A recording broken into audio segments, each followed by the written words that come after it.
Hello and welcome to this episode of the Music City Mindset, which is conveniently located under the NFM network. And we have a really great episode for you today. I'm really excited. We've got beautiful weather when we woke up.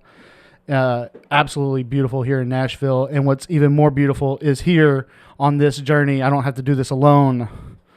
With me, co-host for this episode, he's a husband, he's a father, Glencliff legend, DB coach of the now victorious Lipscomb Academy. I see that 1-0 at Training Corner on Instagram, Mr. Deon Giddens. Man, this dude, I say it every week. I guess you want a new truck, a new car, something on I would love one if we could get some sponsorships on that. I appreciate the intro. It's always good. Jamie Graham gets his first big win. He did, man. It was emotional too. You know what I mean? Had to be. One of your dudes had that big fourth down stop right there on the goal line. It was huge, man. So, you know, he waited for that moment. You know what I mean? Like that was a senior making a big time play as a senior. So we capped off a win, man. So hey, nothing better than winning.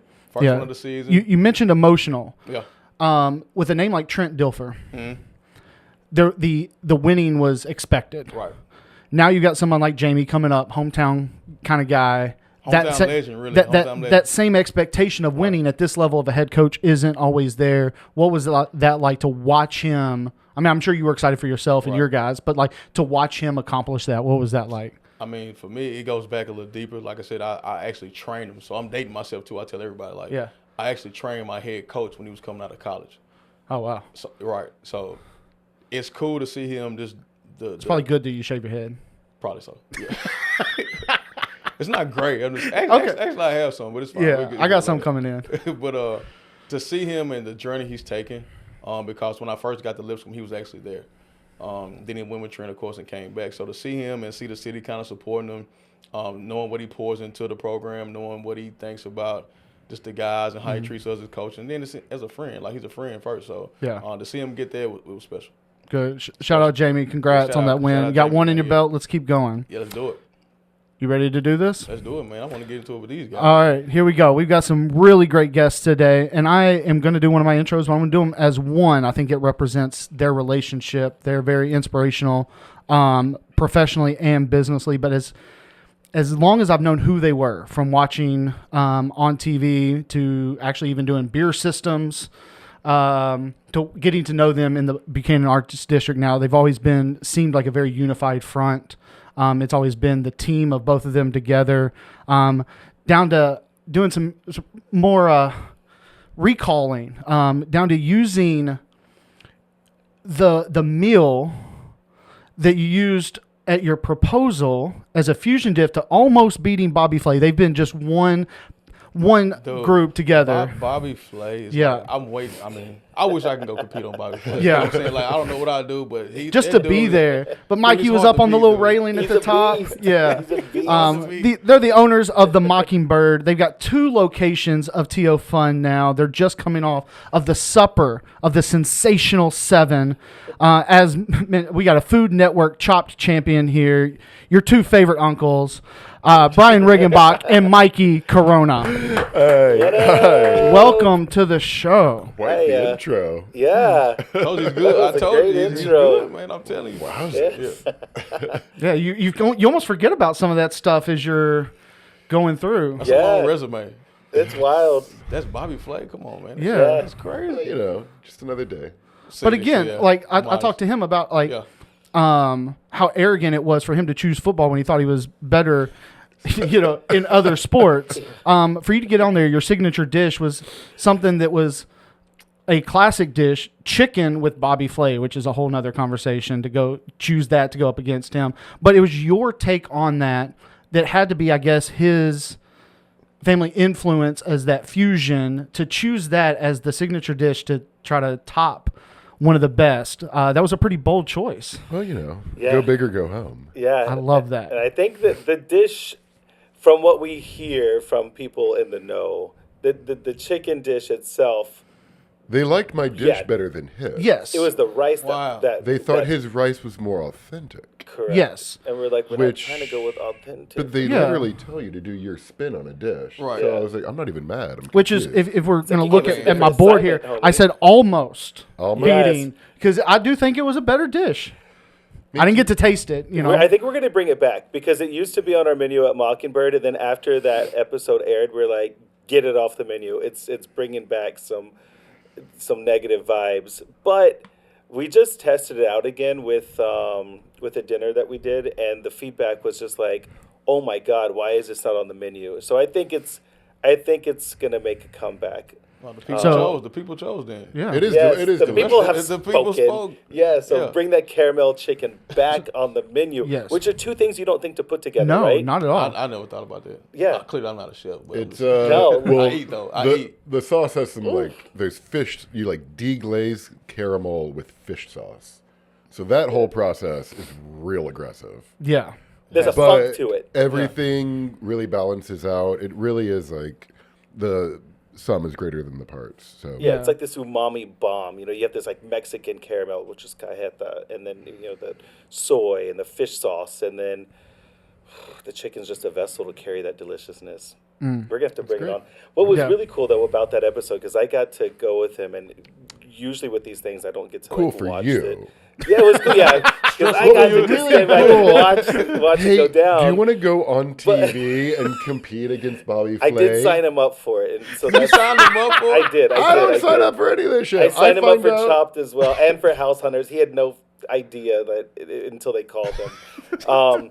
But with the Bobby Flay sitch, it was an live interesting studio thing. audience. It was, and then there was another chef. So before you get to Bobby Flay, you have to beat another chef. Right. I do remember that. Yeah. And they brought in this chef from Hawaii, and the ingredient that they had given the two of them to cook against each other was crawfish. Yeah. Oh yeah. And those things were like crawling all over the place, and it was insane. And Brian, beat that guy in that first round. But I thought, isn't that some shit? This guy flew in to New York from Hawaii to be on TV for like 3 minutes, That's crazy. Yeah. and then got sent home. I was like, that's And I Sucks think to he was suck. like some like Do better next Michael time. Simon's sous chef or something.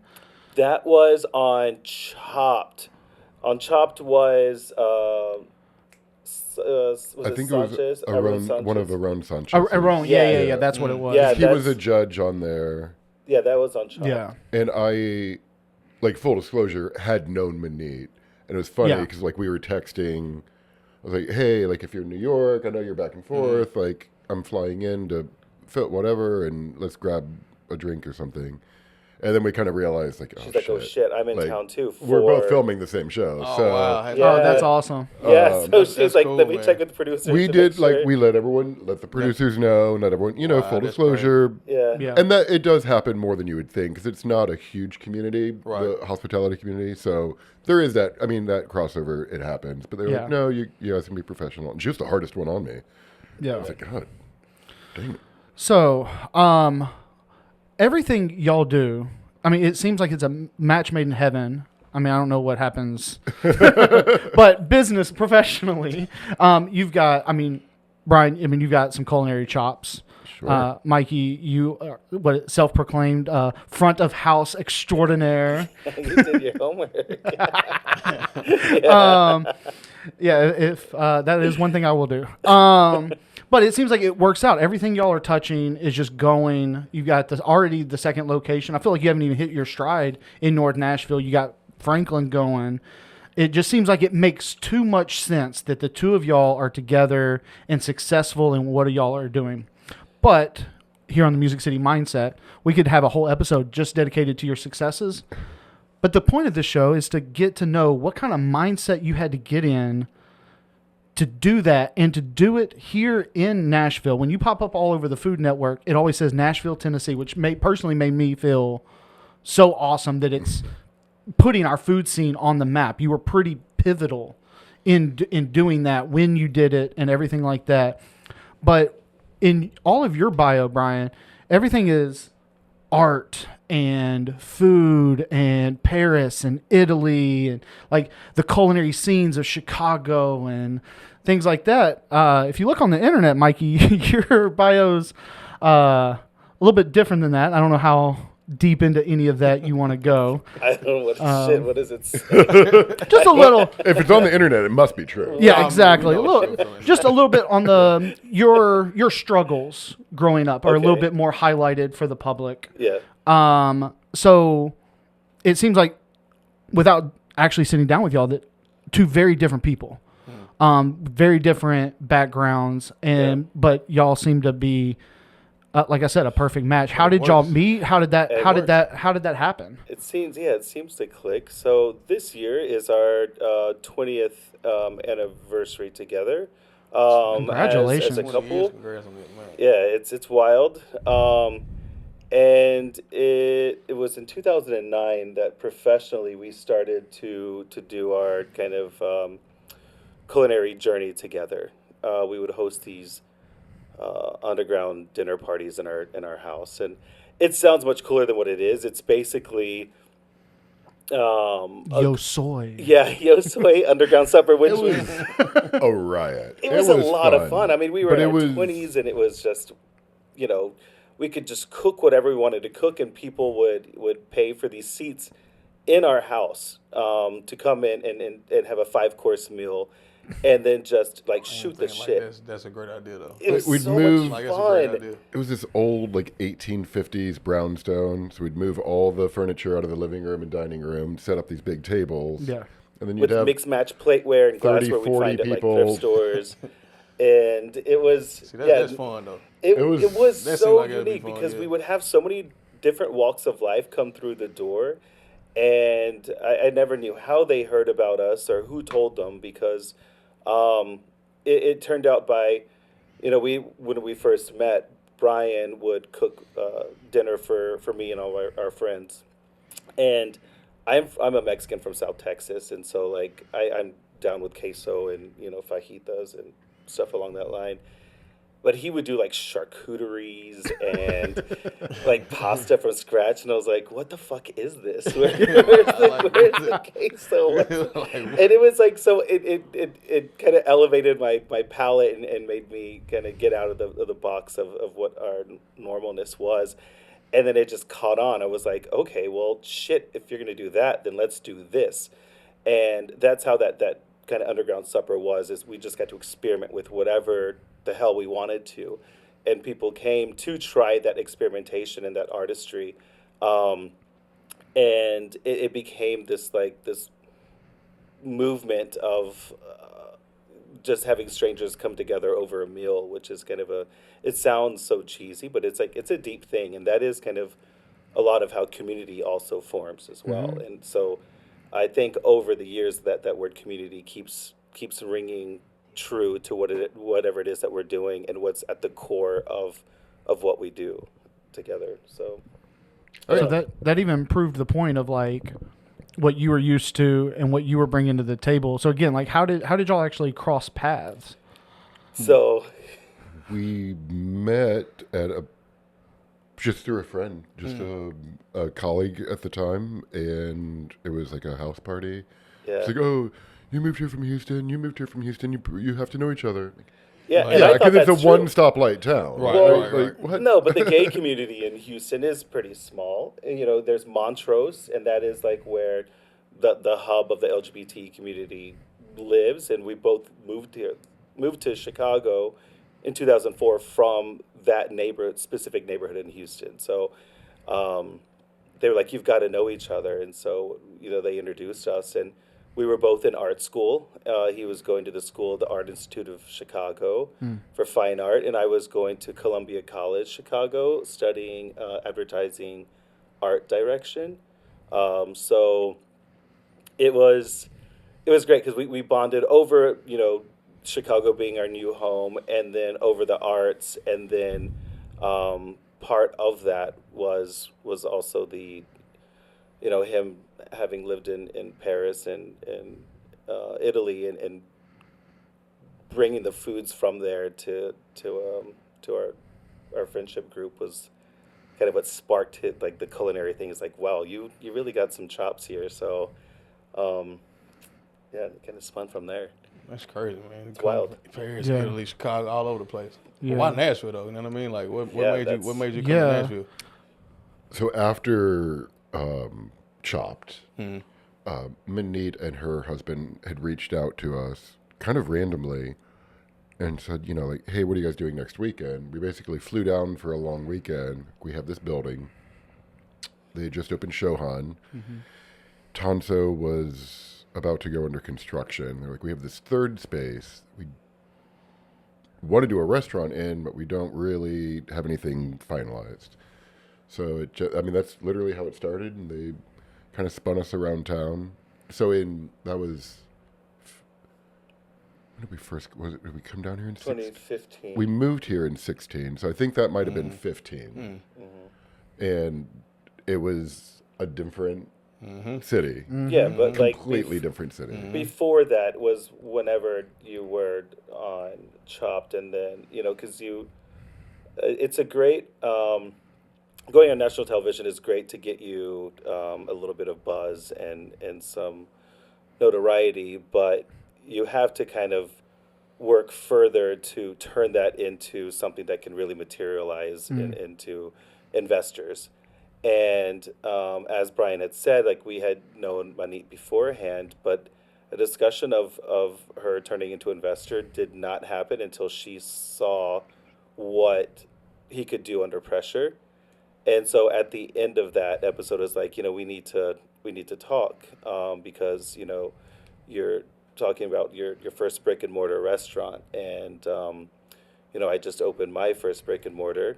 She had just opened Shohan, and it's going to be a bit more than $10,000. So, let's talk about some things. And so we thought she was going to offer some advice. Mm-hmm. And then time passed, and then Brian's like, seemingly it seemed out of the blue. It was a couple of weeks later. I think we were flying to Puerto Vallarta for our annual trip to Mexico, and they called, and I was like, okay, well, we're literally at the airport about to board to Mexico, so let's put a pin in it, and we'll call you whenever we get back. But sounds like some fun things that are happening in Nashville, so let's see what's happening. And that's when we came. We visited for 5 days, and we ate probably 6 times a day. She showed us all the things that were happening in Nashville at the time, and That's the one thing that you need to be cautious with around Manit, is that you will eat. yes. Every time you turn around. Eat is literally in her name. Try this ice Mommy cream. eats. Try this. Try this. This is the best one over here. And it's like, So at that time, it's cinema, awesome, but it's Yeah. Yeah, cinema was high up there. Adele's was high up there. City House, Husk, and it was okay, these are all really great places.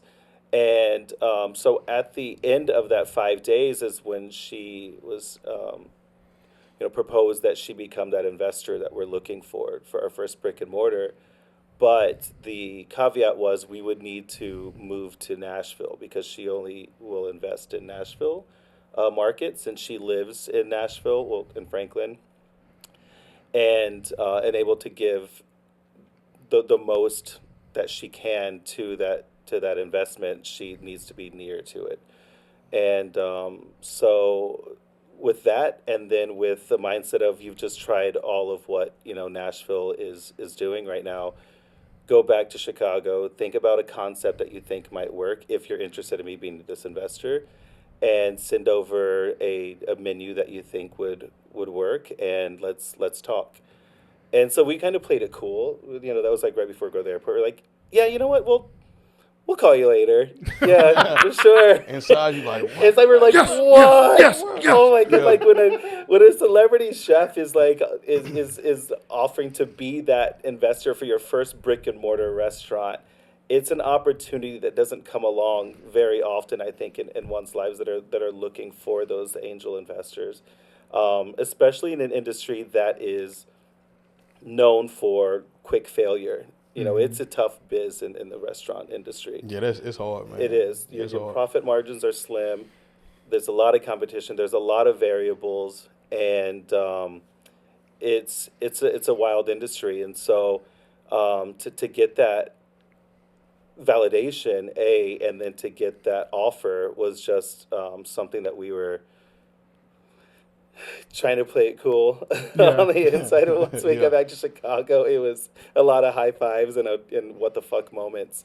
And so what we had sent her, and something that we had seen while we were here during that time, was that there was a lot of great food in Nashville that was happening, like farm to table, and a lot of food that was ethnic driven, but they were all kind of in their own little pockets. And there wasn't something under one roof that had like a touch of each one of those that could touch on, because at the time as well, it was very chef-driven market. And from what our experience was in the hospitality world and our travels and through our experiences, all the different cultures that we visited or been, we got to experience, having that under one roof and highlighting those cultures and their cuisine was something we didn't see that was here. And so we pitched that and pitched the name Mockingbird, because mockingbirds mimic their surroundings via sound, but we're mimicking our surroundings via food. And That's so a nice concept. I like that. It's also the See, state. it's the state bird. Did bird. y'all Yeah, know it is, that? though. no, Tennessee. we You did didn't not know know that? that. Yeah. No. It's also the Divine. state No. bird of Florida, where I grew up, Really? and Texas, where Where Mikey I grew up. Yeah. I didn't So know it was so it was Oh. three state birds. yeah, it's very So- First off, I didn't know Google it. a state bird could be the state bird for multiple states. Well, someone got lazy. Clearly, Three I'm states Blake. got Yeah. There's other birds out there, guys. Yeah, But yeah. it's okay. Okay, yeah. Obviously, being born and raised here, I knew the mockingbird was our bird.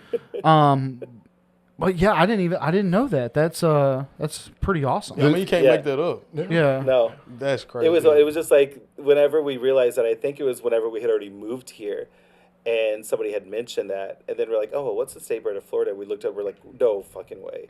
And then we're like, well, what's it of Texas? We're like, oh my God, wait, what the flock is happening here? This is out of control. So The name was hard, though. We went through a lot of different names. Yeah. Like, what was one you felt like was like the worst one, but you're like, maybe Moonshine. Moonshine. Well, I mean, We were about to be Moonshine Diner, and it was like, I fucking hate moonshine. Well, I think we had like So Moonshine is rough, man. we had like before Or, even like, our mom's construction, names. we Yeah. had just like with the partners like spitballing. I was like, what we need to do is just get like a bottle of moonshine and sit down one night and like spitball the names. And so that's actually our LLC is Moonshine Diner. yeah. Oh, So, but wow. we're doing business as Mockingbird. But yeah, then like our mom's names were. So I liked that one. Ida Joan would have But been. it sounds so damn country. and real. that's Yeah. not who we are. Ida though, so- Joan. Yeah. Get in here. It's like, I'm Mike and Brian from Ida Joan. Yeah. Welcome in, y'all. It would be too forced, Yeah. It'd be too forced and fake. And so I think Mockingbird is perfect. I mean, because especially with him, where living outside the United States, and then our travels for my 30th birthday, we went to Barcelona, and I got to have like my first Michelin star dinner there. And then I caught that bug, and so we just traveled everywhere. We went to India for our honeymoon, went to Cuba for another birthday. Istanbul was cool. Man, how was that? And so the food is insane. Yeah. And literally, Yeah. from anything on the street to like high-end nice restaurants, mid-level breakfast. I was really shocked. Magical It is a had good word. always kind of been a place I was like, that'd be interesting, but I'd never specifically been drawn to it. But it's just dripping in history. Yeah. And It's- very cosmopolitan, just a beautiful topography. It was really, really The fascinating. call to prayer that happens there multiple times a day is like, if the first time you hear it, it's kind of like alarming. You're like, is there a tornado? What's going on? Like, Is it big sirens like that? yeah. Yeah, they're Yeah. giant sirens on the And outside of the it mosque. fills the whole city. And it's just, so once you get past Wow. the initial kind of shock, you're like, okay, wait a minute, this is actually beautiful. Well, there that, was- Like the whole city stops to pray. those that are practicing. There Yeah. was a mosque right next to where we were staying. And I was like, oh, yeah, this is like everything Mikey had just said. Like, oh, this is like really amazing moment. And you're like, okay, because Yeah, it by would the start at fourth- like by 6 the in the fourth morning. day, I'm like, it's like, okay, could can y'all start praying a little later, like after the sun rises? I mean, No, like, it's like early. we're it's like cool, 4 or 5 in the but morning. Oh, Yeah, God. that's so cool. And so we take all of that inspiration and then we bring it back to the nest, which is the Mockingbird, and we create these dishes that is something that is familiar for everybody, but still has that twist and inspiration on each one of those dishes. So it's really cool, and we just celebrated our 7th birthday 2 weeks ago, 3 weeks ago, and we did this collaboration dinner with Manit to toast to that occasion, and it was such a fun evening. I live for those moments. 7 years, and that's crazy. How did she feel about it, just seeing y'all come from that initial phone call to now? Like, Because it sounds like it was kind of her brainchild, essentially, like what she had I mean, planned she to set do y'all with up it. essentially. Like, hey, Yeah. she didn't know what y'all was getting into, but she had an idea. I feel like already. She so. did, and it was like, she's very hands off in a lot of ways. She's like, this is your baby. However, if you need me to jump in at any time and help with whatever it is, I mean, it literally shares a wall. I'm there. Yeah, and so anytime that she can give like shouts out, anytime that she can mention, Brian as a chef or me and her as homies, she does it, and she really put her money where her mouth is. No pun intended, but yeah. um, But actually, but actually, yeah. So at the end of that dinner, we were, toasting, and it was just like the three of us, and we're like, "Can you believe it? Like this is where we are right now." And she's like, "I'm proud of you guys, but it really takes a village. So it's not yeah, just even the construction process wasn't easy for oh y'all. my God, As someone who was involved in that no. draft beer installation and having to Yeah. cut through things and Having an old building as your Yeah. business spot is really cool, but it also is like you're going to come across a lot of problems. Yeah. And that's what was unearthed, and we got pushed back by 8 months? well, we or so? moved here in Wow. September Yeah. of 16 to open in November. And we opened, that went great. Yeah. We opened August 14th. 2017. But that gave us a lot of So, time to get embedded into Nashville communities and Yeah. join different organizations and get to meet people to be like, this is who we are.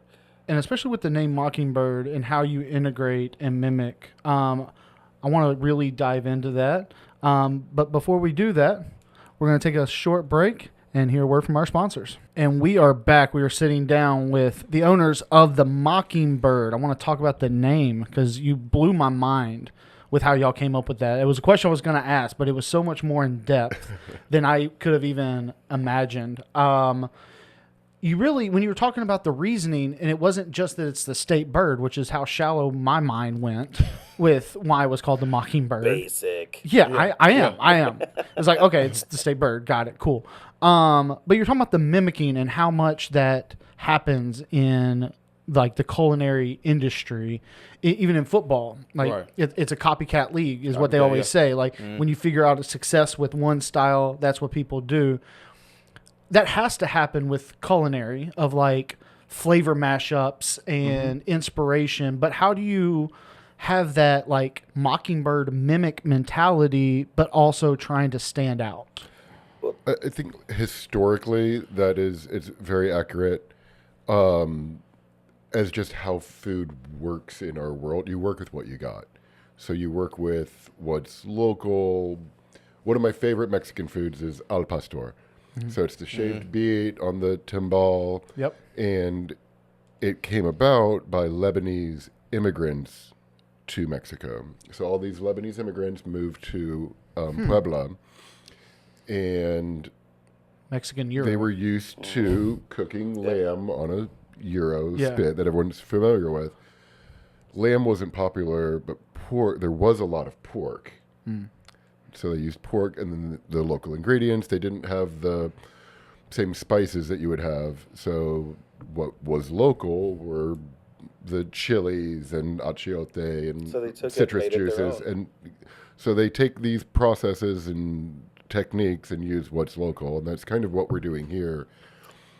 being inspired by a lot of the flavors of the South and the produce and the heritage. Right. And so acknowledging that and tipping your hat to it, and then taking that as an inspiration and like a launch pad to jump off of and kind of do your own thing with it. I wonder if you're like, that's like a kind of a micro, I think, look on it. But if you kind of zoom further out, I think as humans, we do that not just in the food world, also in sports, also in business, also in just whatever. If you see something positive in something, you want to do that as well. And so you do, but you give it your own twist, whatever that may be. Whether it be like your favorite quotes, whether it be like your favorite exercise, movements or routines. And so for us, it just happens to fall kind of more publicly into our restaurants because that's what's open to the public.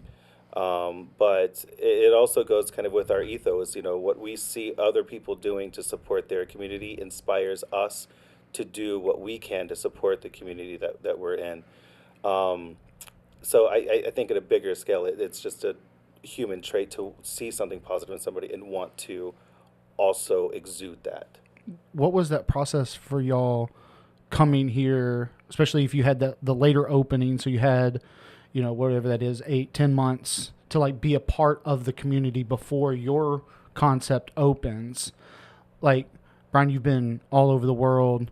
Y'all been all over the world together, coming from different backgrounds together, but a concept could work in Chicago that doesn't work here. Like, what kind of mindset change did y'all have to go through of like integrating yourself into this particular community to make something that would last 7 years? And add to that, like what didn't you like? I'm pretty sure it's something like, man, we just can't absolutely not put that on this, or you know what I mean? I'm pretty sure it's some Hot things chicken. like hot chicken. Yeah, too many people are doing hot chicken. Yeah. That's their Not that thing. it's Like, bad. Right. Yeah. But I was curious, like, it's man, I know like it's gonna be fugazi if we try to do it because it's like no, like it's already there. It's Yeah. already perfected. Yeah. Why are we gonna fuck with it? Right. Like it's gonna. How many gonna times come can off you as like fake.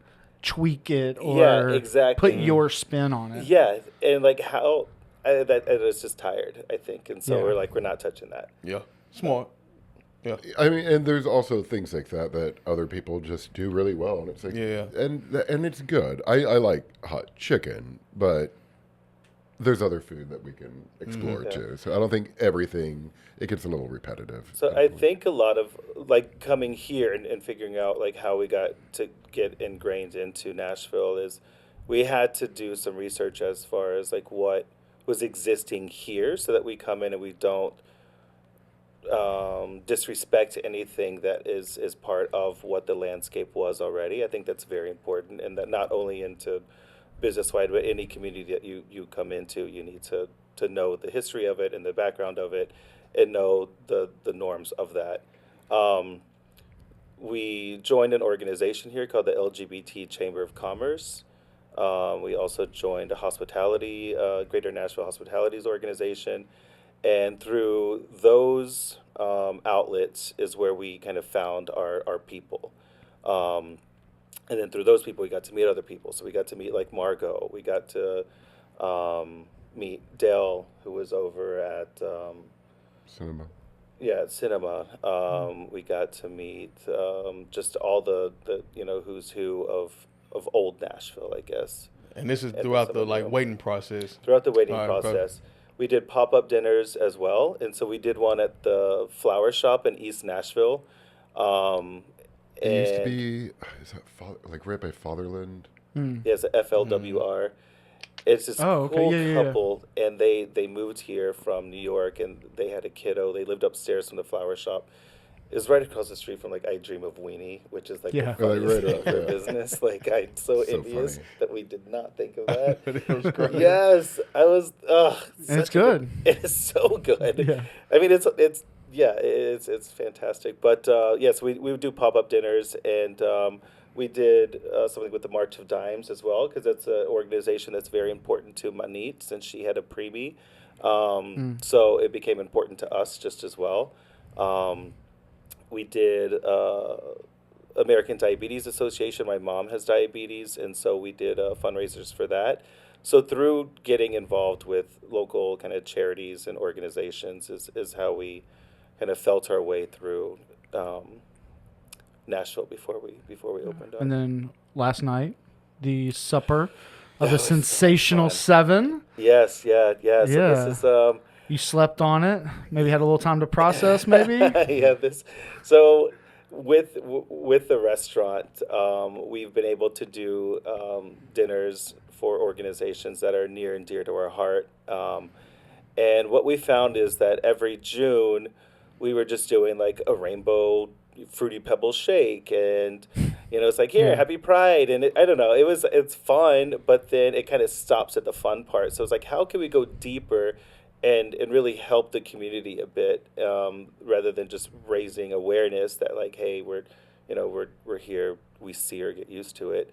It's it's and so we thought about gathering other LGBTQ restaurateurs and bar owners and coming together for one night under one roof and creating this kick-ass meal, and then donating proceeds of that dinner to local organizations such as Streetworks, such as Oasis, Launchpad.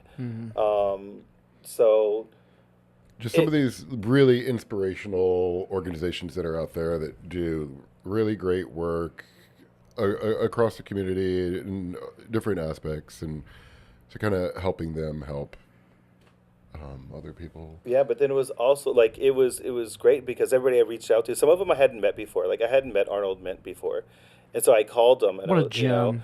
and I was like, "Would you be interested in doing You this?" met him? And Oh, yeah. Oh boy. he Yeah. was like, "Of course I'd be interested. Like Yeah. let's do this." And I'm like, "Well, this is great. Let me see who else is out there." And so we had met Star before, and at the time she was a chef owner at Anzi Blue, and we had not got to work with her before, so we mentioned this, and she's like, "Hell yeah, count me in."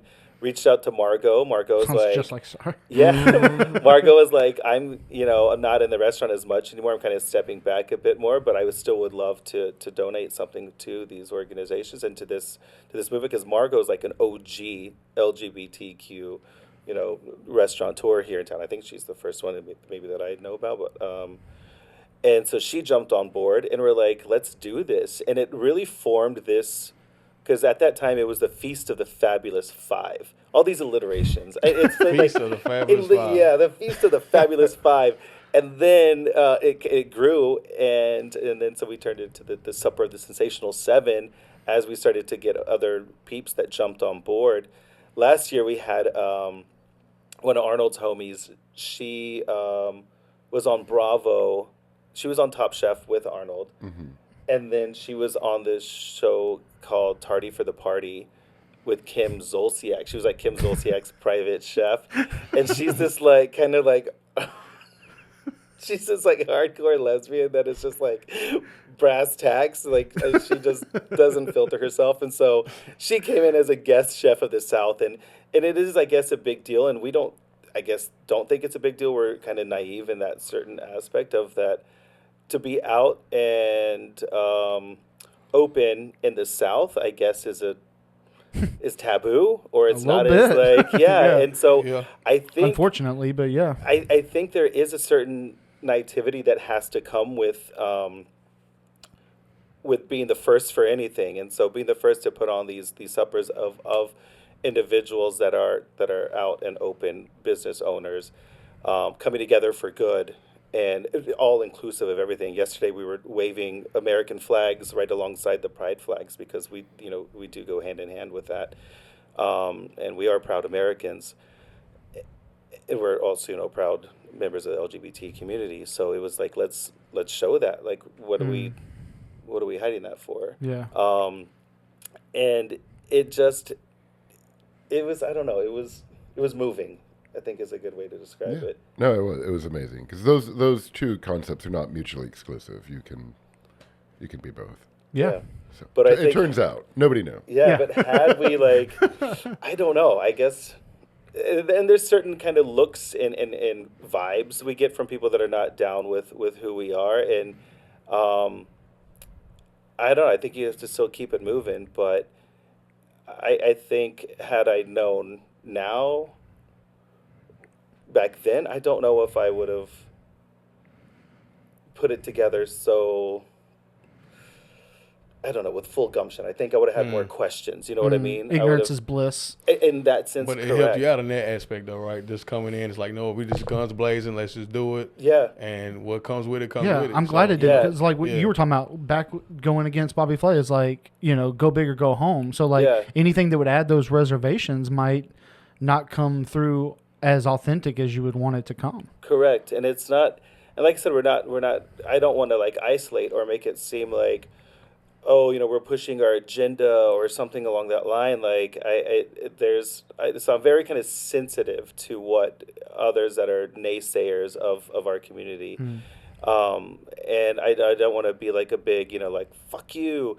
I want it to be more like, hey, let's sit and talk. Let's chat and see what these differences are, or what is it that you think that we're trying to do, and so let's like kind of break down whatever these barriers are, you know, Yeah. so to speak.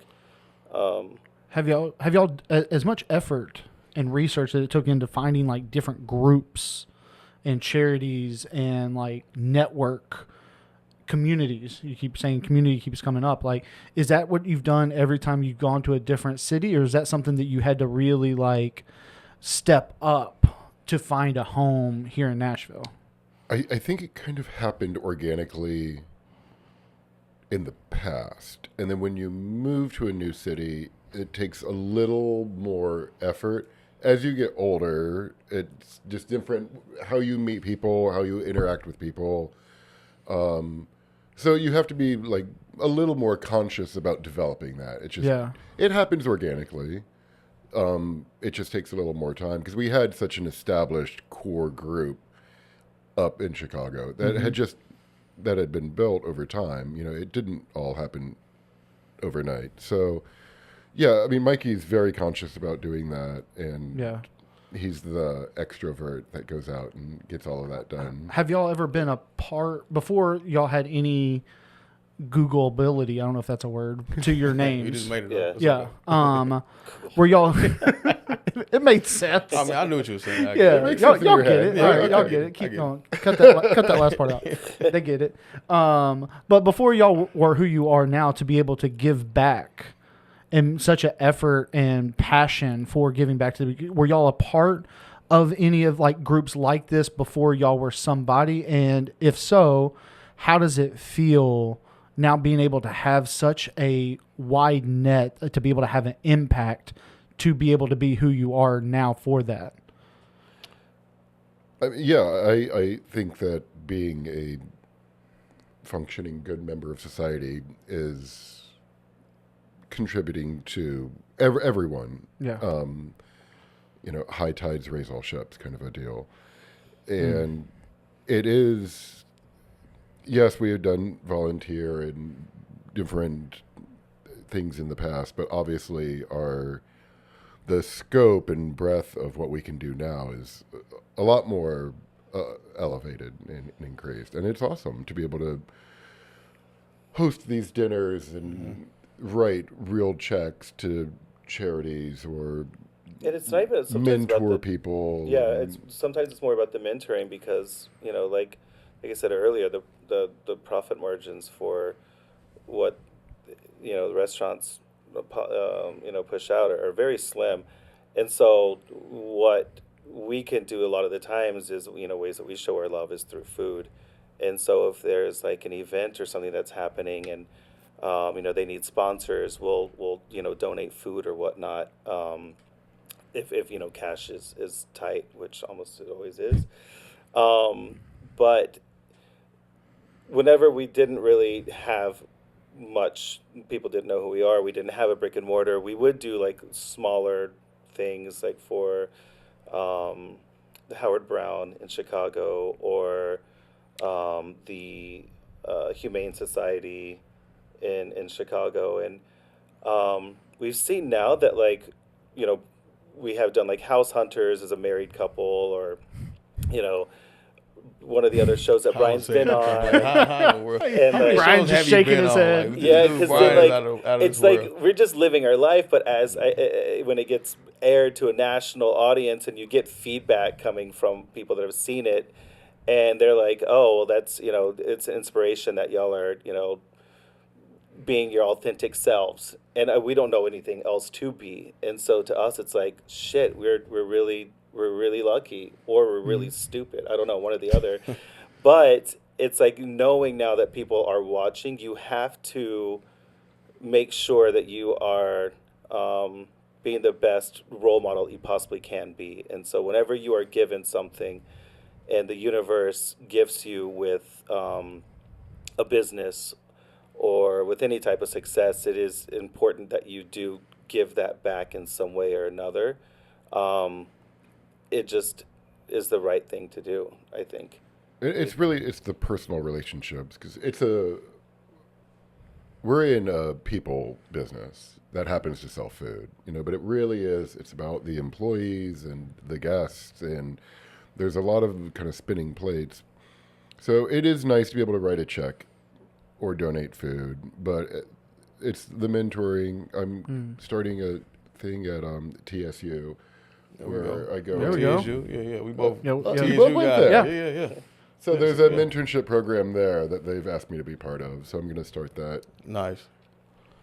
soon. It's in the So, calendar. I yeah. don't know. Don't give me a No, date. that's fine. It's in the calendar. Okay, so- But that's big though, because I mean, just from me Yeah. graduating from there and playing football there, Blake did as well. I mean, I think people like yourselves coming in with the influence that you have, I think it's big, because it's one of those things where I talk to my wife about it. I'm like, man, because she's a foodie.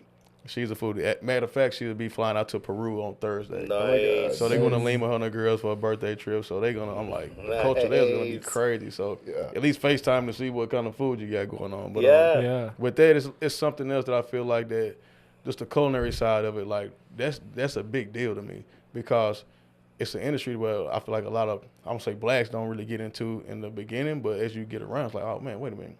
This is for everybody. You know what I mean? Like, Yep. this is one of those things I feel like is like training. I use this analogy a lot to my training, that being a personal trainer is like being a chef.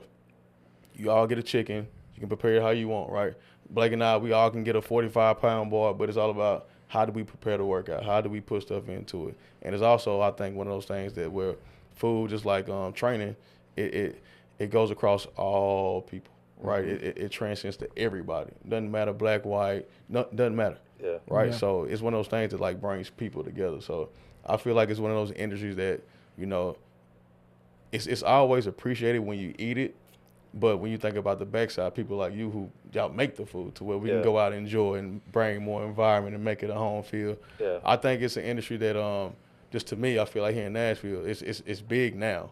Oh, yeah. But from us being from Nashville, I don't feel like it always was a foodie, quote unquote, No. town. You know No. what I mean? So to see that and y'all coming in and helping out and giving back, especially to a HBCU like TSU, where we went to, I think it's a big, so hats out to y'all for that. thanks. I mean, I am Yeah. excited. But what you were just mentioning, though, how you were comparing your like training philosophy and strategy.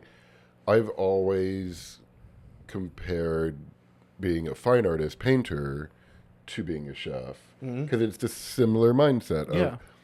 if I'm going to make a painting or if I'm going to make a new dish, I think of a lot of the same, I tick off a lot of the same boxes. What's the texture, the color, the flavor profile, and it's the balance is what you're striving for at the end of the day. Yeah. Is just the balance, and it's the cohesion of the umami, the caramel chicken sauce. If you just had all those ingredients sitting in front of you, like, And taste them individually is going to be how horrible. much did you smoke before you got this together? But it all You wanna makes ask that question? That's for off the air. Yeah. but it does all make sense. I mean, Yeah. looking at that workout list, Yeah. like it could basically be wrote in Latin to me, but I'm sure it does make sense. And there's a reason and an order Right, and a right. logic. There you And at the end of the day, all of those different things work out, whether you're developing a muscle group Right. or cooking chicken. Yeah, it all come together, man. So it's I mean, for me, I'm not a chef, so my wife, she does all the cooking, but just to go in and, like you said, to see some here, this and that, and you taste it by itself, it's like, well, Yeah. there's no way I'm eating The this. process of No way. eating for fuel versus That's a pleasure. cohesive dish Yeah. is night and day difference. I would say it's a huge difference. Yeah, but I think that's the way to someone's heart is through their stomach for sure. Yeah. Yep. And that's one thing that I've learned traveling as much as I have is food brings people together. There's also just a different level of respect for food in a lot of other countries that it still exists here, and there's still people that are very passionate, but I think a lot of Americans eat for fuel. Well, you better not start talking shit about my chicken nuggets because they hit the spot whenever I'm hungover, though. Oh, That is like absolutely. I have to Yeah. hide that shit before I get inside the house because he'll judge, and I can't thoroughly enjoy my guilty pleasure if he's sitting there with Oh, I judging I gotta- want to know what eyes. the lecture is. I got a Like, bunch of what- fast what- food yeah, bag yeah. covered up by my back seat so she never Yes. sees it. Okay, so that's what we should all come out of the closet as like garbage eaters at times because It's I don't know. it's a convenience. It is convenient. But there's a nostalgia to it. When I eat Oh, those chicken nuggets, I'm for like sure. a kid again doing like a fat happy dance in the car. Like Oh, yes. 100%. But yeah, I can't do it in the house because then it's just too judgy. I Tendies are can't- delicious. Everyone loves a tendy. Yeah. It's true. So with the hopefully continuing to grow food scene of Nashville, it's definitely way better than what it is, but I don't know that it gets talked about in the likes of like New York, Chicago, even Charleston. What do you think is holding us back from being in that conversation? I think it's getting there. I think a lot of it is It's just time. Those places you mentioned are storied places. Like it's entrenched in hospitality. Mm-hmm. It's like New Orleans, Charleston, Houston, New York, Chicago. Like there are generations of people that are in the hospitality industry, and they make a career out of it, and they are damn good at it. And it's true and it's genuine. I feel like here it's still music is key. Like Broadway is where everybody goes. They want to hear the music, and a lot of our team are singer-songwriters, and that's their first and foremost passion. And I love that. Like that's great. Everybody's got their passion, but their passion is not the restaurant hospitality industry. And it's only going to happen over time. I feel like you can't force that. Right. I can see it starting to happen, but it does take. You need generations of serious chefs, and then they train people. Those people go out and open their own restaurants, or they work their way up to executive chef, and then they train people, and then those people go on, and it's a long process. Yeah. That makes a lot of sense. I mean, and in Chicago, you have all of these people that had worked at Charlie Trotter's in the 80s. Yeah. Oh God, you'd hear stories about as a the server, stories. like the stories were like, oh my gosh, and he did what? But it was like, But he trained a lot of people, and those people had gone on to further their careers and teach other people, and just that institutional knowledge and passing that wisdom down. The legacy. I Yeah. feel Yes. like we kind of talked about, like the South and accepting of lifestyles. yeah, I feel like one of the things that like I've experienced with friends, people I've had in my life, my girlfriend, things like that, who like they could make a lot of money because there is so much hospitality here in Nashville, oh yeah, but it's still not looked at as a full-time like career choice. correct, yep, It's almost looked down on like just a Yes. bartender, just a server, and we don't have that legacy like generational a certain respect. of that. Yeah. And so I guess hearing you talk about Manit and how she wanted to like only do it for y'all if it was here, Correct. and how she feels about this city, Yeah. is that something that y'all have now developed? Are y'all looking at other cities, or are y'all Nashville people now? I mean, we're Nashville people for sure. I mean, I think after that dinner that we did to celebrate the 7-year anniversary of Mockingbird, along with Manit, it was like, thank you, Nashville, because Nashville allowed us to be open 7 years. I mean, sure, we maybe could have done it somewhere else, but the opportunity was here. and it's Nashville's continued to support that, and it's we owe a lot to this city. So yeah, we're here. Of course, our 10-year dream is to be semi-retired and live some of the year in another country and then some in the States. But yeah, no, Nashville's always going to be near and dear to us for where we've been able to go from. This as a launch pad. That's beautiful. Do y'all get time? Do you have anything practice regularly where you mentioned like feeling like people are watching you, where you like are able to get away from that pressure of everyone watching you to enjoy that, like where y'all have gone through, how you've gotten to here to realize like what y'all are doing is just fucking awesome. Like, do y'all get time to reflect on that of like how pivotal y'all have been in the food scene and how inspirational y'all are? Do you get to reflect on that?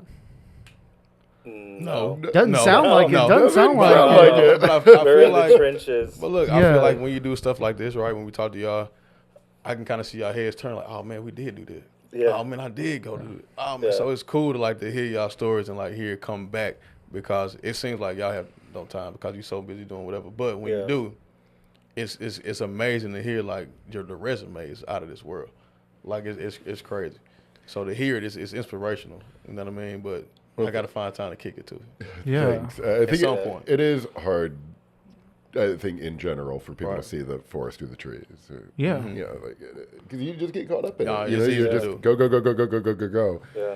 Like Especially when your thought process, whether it's fitness, food, whatever it is, like it seems like none of it's about you. It's about the employees. It's about the food. It's about the guests. It's about everyone else except yourself. So I hope that, I mean, one of the things I've seen with certain types of clients that I have as a personal trainer, sometimes it's hard for people to make an hour of their day all Yeah. about them. Yeah, they're And- pouring to so many other people. Right. Yeah. Because that's just not how your brain works. Yeah. So that is, I hope y'all find a way to be able to celebrate these things. I know y'all got a lot to process with that supper last night, but but I hope y'all can really at some point be able to sit back and like understand what y'all have accomplished and where y'all did it, and how pivotal and inspirational y'all are. Y'all are incredible people, and the success that you've had professionally speaks for itself, obviously. Oh, thanks. Well, buddy. thank you very much. Yeah. That's Yeah, very- absolutely. Thank very you for being here. This has been a very good conversation. I have thoroughly It has. enjoyed this. I Yeah. appreciate y'all coming in and taking the time to sit and talk with us. Anytime. Thank Yeah, you. we'll definitely thanks be for going by having us. Mockingbird. I'll bring my wife. We definitely gonna For sure, pull up swing and- by and- Mockingbird, swing yeah, by for Teo sure. Fun. We're in Buchanan Arts District. Our landlords are TSU alumni. The There guys you from go. Slim and Husky. Shout out Slim and Husky. Oh yes, Yeah. my God. So they play football. up there Yes, with me. Yeah. So they're clean all those landlords guys. Yeah. there.